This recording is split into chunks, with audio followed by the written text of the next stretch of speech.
శ్రీరామాయ నమః. శ్రీమతే రామానుజాయ నమః.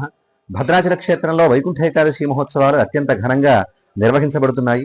పగల్పత్తుత్సవాలలో భాగంగా స్వామివారికి దశావతార అలంకరణకు ధరింపజేస్తున్నటువంటి తరుణంలో ఆ క్రమంలో నేడు మనకి 5వ రోజున స్వామివారు వామన రూపంలో దర్శనాన్ని కృప చేస్తూ ఉన్నారు.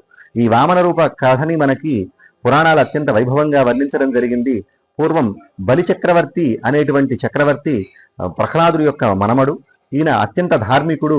గురువైనటువంటి శుక్రాచార్యుడి యొక్క సలహాతో గొప్పనైనటువంటి బలాన్ని పొందినటువంటి వాడై దేవలోకం పైన దండెత్తి ఆ దేవతల రాజ్యాన్ని మొత్తం కూడా అపహరించడం జరుగుతుంది. ఆ తర్వాత దేవతలు పరాజితులైనటువంటి వారై ఎక్కడో మారుమూల తలదాచుకుంటున్నటువంటి సందర్భంలో పిల్లల యొక్క బాధను భరించలేనటువంటి అతిథి శ్రీమన్నారాయణుడు ప్రార్థిస్తే శ్రీమన్నారాయణుడు ప్రత్యక్షమై, అమ్మా నీవు భయపడకు, నీ కుమారులైనటువంటి దేవతల యొక్క కష్టాలు త్వరలోనే తొలగిస్తాను, నీ పుత్రుణ్ణి జన్మిస్తాను అని చెప్పి వరాన్ని ప్రసాదిస్తాడు. ఆ వరప్రభావంతోనే ఈయన అదితికి వామన రూపంలో జన్మించడం జరుగుతుంది. అలా జన్మించినటువంటి వామనమూర్తి ఎంతో ఆకర్షణీయమైనటువంటి రూపంలో బలి చేసేటువంటి యజ్ఞస్థలానికి వెళతాడు. వెళ్లి బలిని 3 అడుగుల దానాన్ని అడుగుతాడు. అలా వచ్చినటువంటి వాడు మామూలు వాడు కాదు, శ్రీహరి రూపంలో వచ్చాడు. వద్దని వారిస్తాడు శుక్రాచార్యుడు.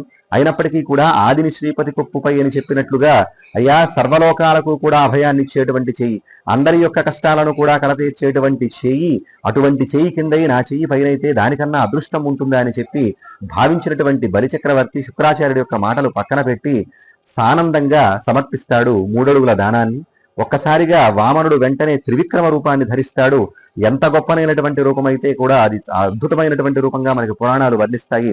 అలా ధరించినటువంటి వామనమూర్తి 1 అడుగుతో భూమిని మొత్తాన్ని కూడా ఆక్రమించి 2వ అడుగుతో ఆకాశాన్ని మొత్తం కూడా ఆక్రమించడం జరుగుతుంది. ఆనాటి నుంచి ఆకాశానికి విష్ణుపదం అనేటువంటి మరొక పేరు ఏర్పడుతుంది. ఇదే సందర్భంలో ఇటువంటి గొప్పనైనటువంటి కార్యాన్ని నిర్వహించినటువంటి స్వామి యొక్క పాదాన్ని బ్రహ్మదేవుడు కడుగుతాడు. అదే బ్రహ్మ కడిగినటువంటి పాదము అనేటువంటి మనం కీర్తించినట్లుగా ఆ పవిత్రమైనటువంటి పాదం నుంచే 3 లోకాలను మనకి పునీతం చేసేటువంటి గంగానది పుట్టింది. ఆ తర్వాత 3వ అడుగుతో బలిచక్రవర్తిని అణగదొక్కుతాడు పాతాళానికి.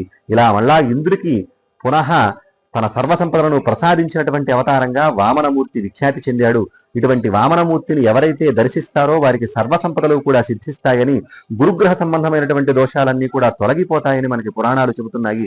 అటువంటి దివ్యమైనటువంటి వామన రూపంలో దర్శనాన్ని కృప చేస్తున్నటువంటి భద్రాచల రామచంద్రమూర్తిని దర్శించి తరించవలసిందిగా కోరుతూ జై శ్రీరామ్.